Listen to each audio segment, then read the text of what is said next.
Saya Muhammad Adizul bin Haji Poniran, mengusahakan tanaman padi di Parit 5, Sungai Besar, Selangor Darul Ihsan. Boleh ceritakan sikit apa yang produk, apa yang abang gunakan pada Fazgrow dan macam mana abang gunakan untuk tanaman padi ni? Apa produk abang gunakan? Kita tabur dengan produk soil care. Soil care. Okay. Soil care. Lepas tu padi dah ditanam, lebih kurang dalam seminggu saya gunakan produk cecair Fazgrow juga yang warna hijau.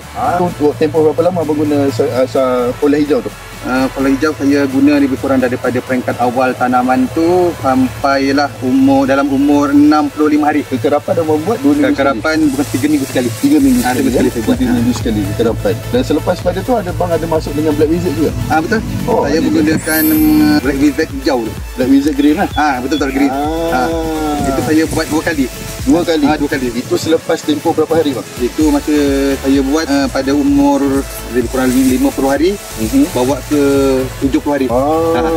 Faham. Dan boleh ceritakan sikit impact lepas gunakan produk Fazgrow? Apa yang abang? Alhamdulillah, selepas saya gunakan produk Fazgrow, saya dapati dia punya pertumbuhan dia agak memberangsangkan, agak cepat. Pokok padi yang ditanam pun agak gemuk lah. Saya yakinlah dengan produk Fazgrow ni. Alhamdulillah.